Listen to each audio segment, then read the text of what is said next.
நாங்கள் செய்திகளை உருவாக்குவதில்லை, உங்களுடைய கதைகளையே சொல்கின்றோம். யூடிவியின் மாலை நேர பிரதான செய்திகளோடு இணைந்து கொள்ளும் நான் நிவேதா ஜெகநாதன். விரிவான செய்திகளுக்கு செல்லும் முன்னர் முதலில் இன்றைய தலைப்புச் செய்திகள். கொழும்பில் 6 தொடர்மாடி மனைகள் தனிமைப்படுத்தலிலிருந்து விடுவிப்பு. காலியில் 7 கிராமங்களுக்கு பயண தடை. பேக்கரி உற்பத்திகளின் விலைகளை அதிகரிக்க நேரிட்டுள்ளதாக அகில இலங்கை பேக்கரி உரிமையாளர்கள் சங்கம் தெரிவிப்பு. அமெரிக்காவில் கொரோனா தொற்றினால் 3 லட்சத்துக்கும் அதிகமானோர் பலி. HIV-க்கு சாதகமான முடிவினை காண்பித்த கொரோனா தடுப்பூசி சோதனை. ஆஸ்திரேலியாவில் அதிர்ச்சி. அவை எமது தலைப்புச் செய்திகள். இனி விரிவான செய்திகளில் முதலில் உள்நாட்டு செய்திகள்.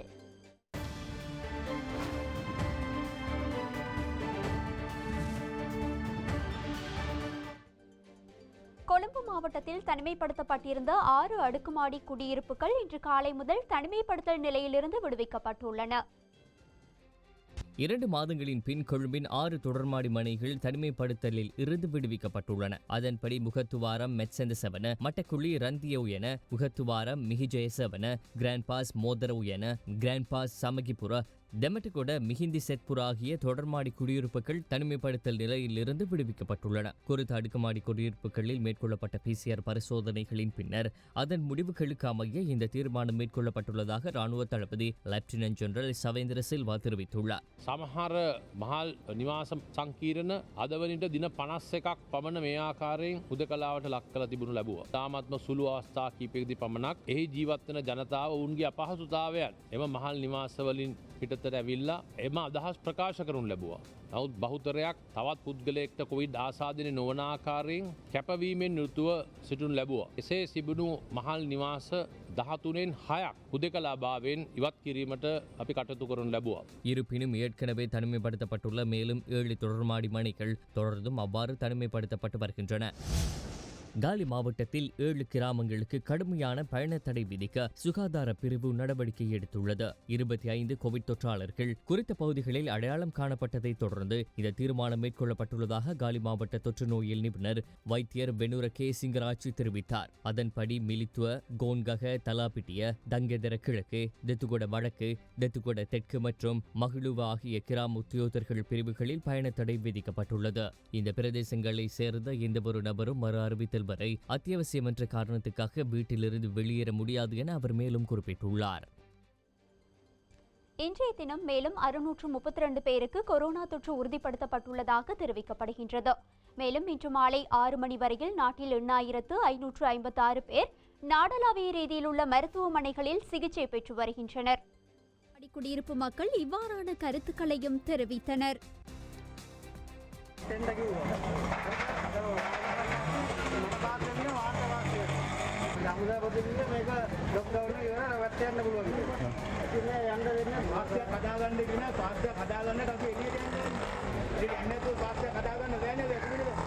காலி மாவட்டத்தில் 7 கிராமங்களுக்கு கடுமையான பயண தடை விதிக்க சுகாதார பிரிவு நடவடிக்கை எடுத்துள்ளது.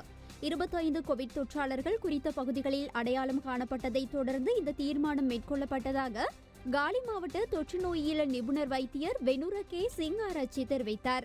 அதன்படி மிலித்துவ, கோன்கக, தலாபிட்டிய, தங்கெதர கிழக்கு, தெத்துகொட வடக்கு, தெத்துகொட தெற்கு மற்றும் மகளுவ ஆகிய கிராம உத்தியோகத்தர் பிரிவுகளில் பயண தடை விதிக்கப்பட்டுள்ளது. இந்த பிரதேசங்களை சேர்ந்த எந்த ஒரு நபரும் மறு அறிவித்தல் வரை அத்தியாவசியமற்ற காரணத்திற்காக வீட்டிலிருந்து வெளியேற முடியாது என அவர் மேலும் குறிப்பிட்டுள்ளார். வெலிக்கடை சிறைச்சாலையில் உள்ள முன்னாள் பிரதி போலீஸ் மா அதிபர் வாஸ் குணவர்த்தனவிற்கு கோவிட்-19 தொற்று உறுதிப்படுத்தப்பட்டுள்ளது.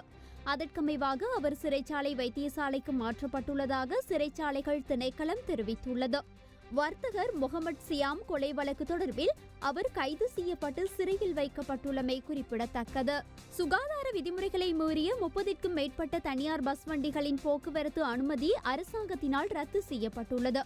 அத்துடன் பேருந்துகளில் பயணிகள் இருக்கையில் அமராமல் நின்று பயணம் செய்வதற்கு சுகாதாரத்துறை அனுமதி அளித்துள்ளதுடன் பஸ் கட்டணங்களை மீண்டும் முந்தைய நிலைக்கு கொண்டுவர நடவடிக்கை எடுப்பதாகவும் போக்குவரத்து ராஜாங்க அமைச்சர் திலும் அமுனுகம தெரிவித்துள்ளார். நாட்டில் பதிவாகியுள்ள கோவிட் மரணங்களுடைய எண்ணிக்கை 147 உயர்வடைந்துள்ளது. நேற்றைய தினமும் ஒரு கோவிட் மரணம் பதிவாகியுள்ளது. இந்த மரணம் கொழும்பு மாவட்டத்தில் பதிவாகியுள்ளது. கொழும்பு 13 பிரதேசத்தை சேர்ந்த 82 வயதான ஆணொருவர் கடந்த 10ஆம் தேதி மரணமடைந்துள்ளார். இவர் சுகவீனம் காரணமாக கொழும்பு தேசிய வைத்தியசாலையிலிருந்து முல்லேரியா ஆதார வைத்தியசாலைக்கு அனுமதிக்கப்பட்ட நிலையில் மரணமடைந்துள்ளார். கோவிட்-19 வைரஸ் தாக்கத்துடன் ஏற்பட்ட உயர் இரத்த அழுத்தம் மற்றும் நியூமோனியா நிலை மரணத்திற்கான காரணமாக கூறப்பட்டுள்ளது.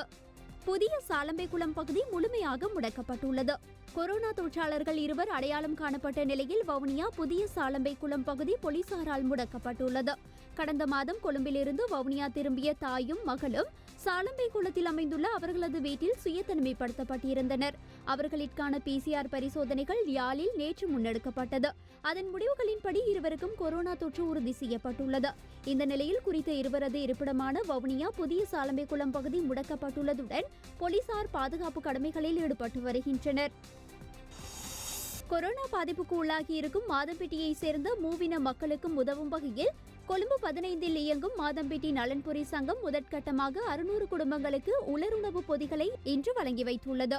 அமைப்பின் தலைவர் நவாஸ் பதுர்தீன், உதவி தலைவர் பவுமி மற்றும் செயலாளர் அஸ்வர் உள்ளிட்ட சங்கத்தின் ஏனைய அங்கத்தவர்களின் ஏற்பாட்டில் இந்த பொதிகள் தேவையுடைய மக்களுக்கு வழங்கி வைக்கப்பட்டது.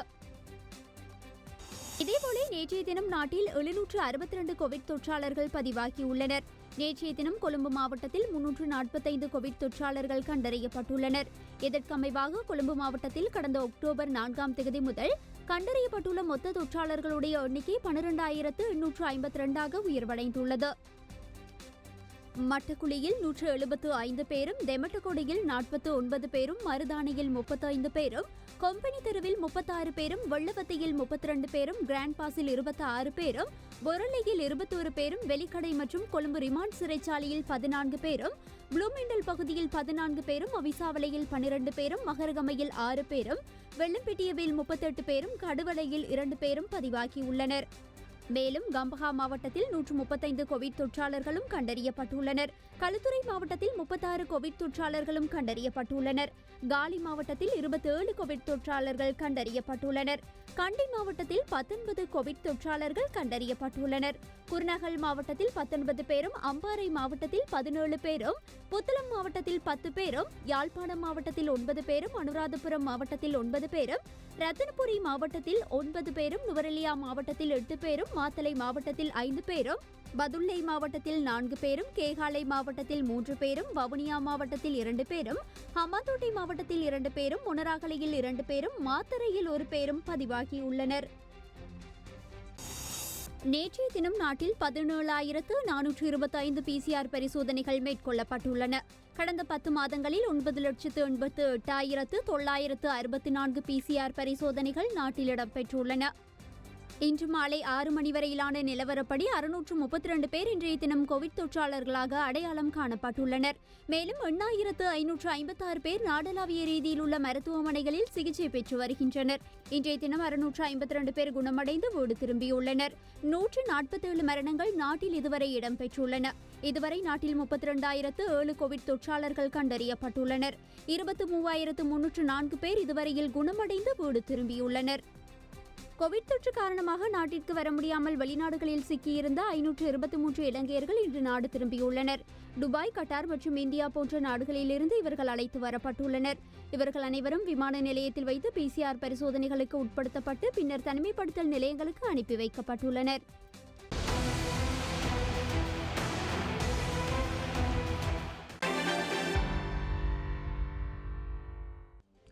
உற்பத்தி செலவுகள் அதிகரித்துள்ளதால் அடுத்த வருடம் முதல் தமது உற்பத்திகளின் விலைகளை அதிகரிக்க நேரிட்டுள்ளதாக அகில இலங்கை பேக்கரி உரிமையாளர் சங்கம் தெரிவித்துள்ளது.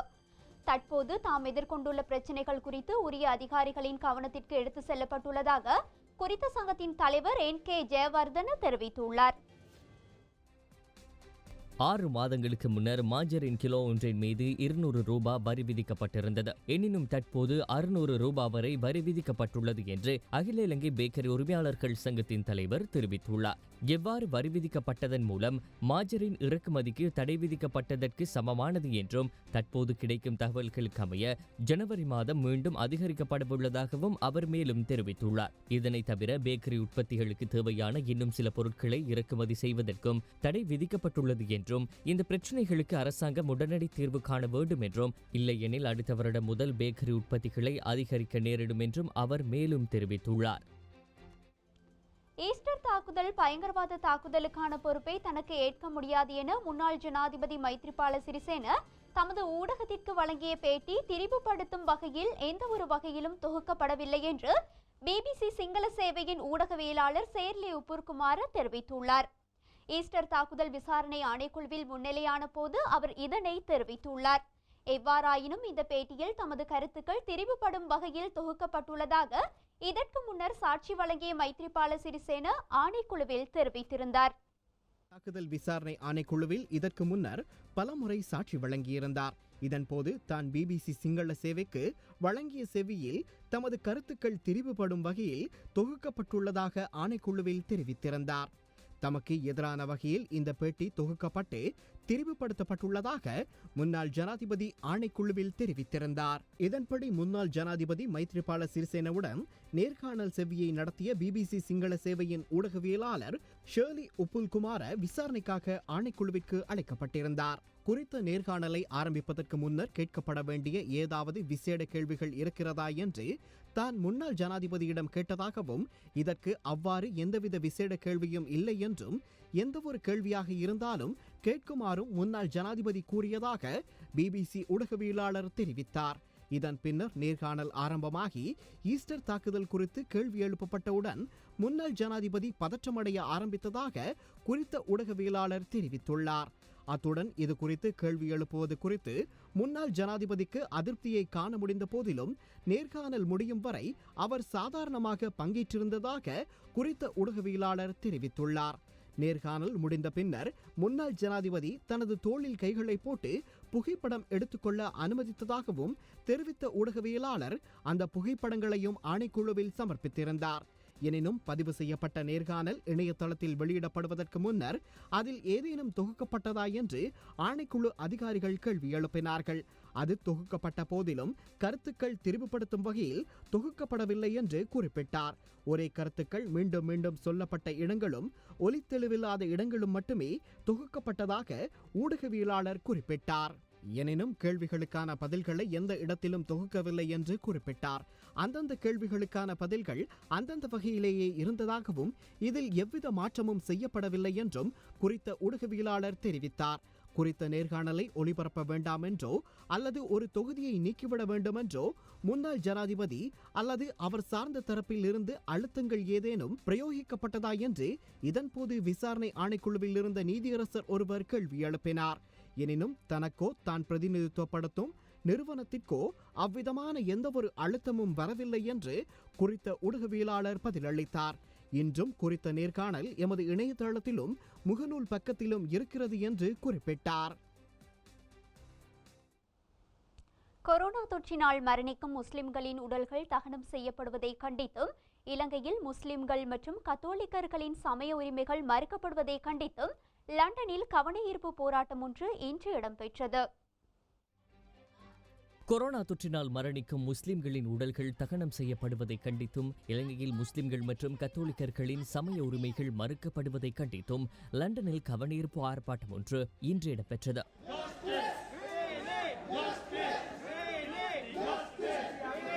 கொரோனா வைரஸ் தொற்றினால் உயிரிழந்ததாக கூறப்படும் சடலங்களை கட்டாயமாக எரிப்பதன் அடிப்படையில் முஸ்லிம் மற்றும் கத்தோலிக்க சமூகத்தினரின் சமய உரிமைகள் மறுக்கப்படுவதை கண்டித்து அரசாங்கத்தை மீள் பரிசீலனை செய்ய கோரி இன்றைய தினம் லண்டனில் கவனஈர்ப்பு போராட்டம் இடம்பெற்றது. லண்டனில் இயங்கும் இலங்கை தூதரகம் முன்பாக நடைபெற்ற இந்த கவனஈர்ப்பு போராட்டம் லண்டன் வாழ் இலங்கையர்களால் ஏற்பாடு செய்யப்பட்டிருந்தமை குறிப்பிடத்தக்கதாகும்.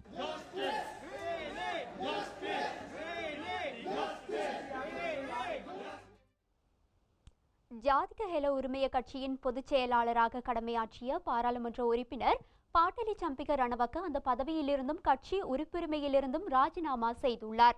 ஊடக அறிக்கை ஒன்றை வெளியிட்டு அவர் இதனை தெரிவித்துள்ளார். கிளிநொச்சி தருமபுரத்தில் இயங்கி வரும் நெசவு கைத்தொழில் செயற்பாடுகளை மாவட்ட அரசு அதிபர் இன்று பார்வையிட்டார். கிளிநொச்சி கண்டாவளை பிரதேசத்திற்கு உட்பட்ட தருமபுரம் பிரதேசத்தில் இயங்கி வருகின்ற நெசவு கைத்தொழில் மையம் மீள்குடியேற்றத்தின் பின்னர் தற்போது இயங்கி வருகின்றது. இன்றைய தினம் குறித்த நெசவு சாலையின் செயற்பாடுகள் தொடர்பில் பார்வையிட்ட மாவட்ட அரசாங்க அதிபர் அதனுடைய தேவைகள் தொடர்பிலும் கேட்டறிந்து கொண்டார். கிளிநொச்சி மாவட்டத்தில் புன்னகை பூமி சிறுவர் மேம்பாட்டு மையம் இன்று திறந்து வைக்கப்பட்டது.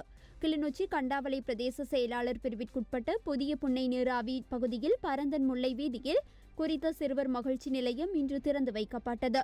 கிளிநொச்சி மாவட்ட அரசாங்க அதிபர் இதனை திறந்து வைத்தார்.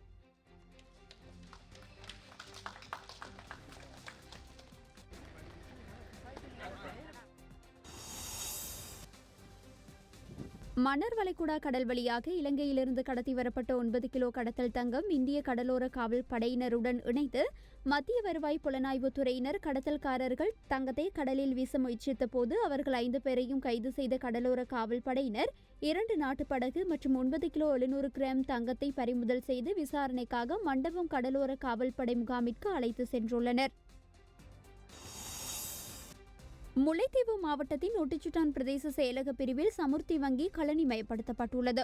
ஒட்டுச்சுட்டான் பிரதேச செயலாளர் த அகிலன் தலைமையில் இன்று இடம்பெற்ற வைபவத்தில் ஒட்டுச்சுட்டான் பிரதேசத்திற்குரிய சமுர்த்தி வங்கி கலனிமயப்படுத்தும் வேலை திட்டத்தினை பணிப்பாளர் நாயகம் சமுர்த்தி அபிவிருத்தி திணைக்களம் பந்துல திலகஸ்ரீ வைபவ ரீதியாக ஆரம்பித்து வைத்தார்.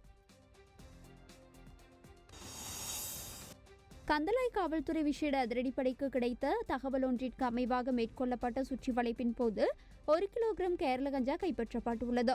ஹொரவ பொத்தானை பத்தேவ பிரதேசத்தில் கடத்தி சென்று கொண்டிருந்த வேளையில் 37 வயதான சந்தேக நபர் கைது செய்யப்பட்டுள்ளார்.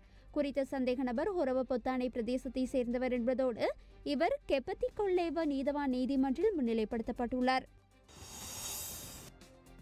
ஓமந்தை ரம்பைக்குளம் பகுதியில் காட்டு யானை ஒன்றின் சடலம் மீட்கப்பட்டுள்ளது. குறித்த பகுதியில் உள்ள காணியொன்றில் யானையின் சடலம் இருப்பதை அவதானித்த காணியின் உரிமையாளர் ஓமந்தை போலீசாருக்கு தகவல் அனுப்பியுள்ளார். சம்பவ இடத்திற்கு சென்ற போலீசார் சடலத்தை பார்வையிட்டதுடன் விசாரணைகளையும் முன்னெடுத்து வருகின்றனர். மன்னாரில் புரவி புயல் காரணமாக பாதிக்கப்பட்ட மேலும் 500 குடும்பங்களுக்கு உலருணவுப் பொருட்கள் இன்று வழங்கி வைக்கப்பட்டன. பெரியமடு மற்றும் பேசாலை மன்னார் பகுதிகளை சேர்ந்த புயலினால் பாதிக்கப்பட்ட மக்களுக்கு முஸ்லிம் தொண்டு நிறுவனத்தின் நிதி அனுசரணையில் உலருணவுப் பொருட்கள் பாராளுமன்ற உறுப்பினர் காதர் மஸ்தான் தலைமையில் வழங்கி வைக்கப்பட்டன. மேலும் பேசாலை கடற்கரை பகுதிக்கு சென்று புயலால் பாதிக்கப்பட்ட மீனவர்களோடு கலந்தாலோசனை செய்ததோடு படகுகள், வலைகள் உள்ளிட்ட மீன்பிடி உபகரணங்களையும் பார்வையிட்டார்.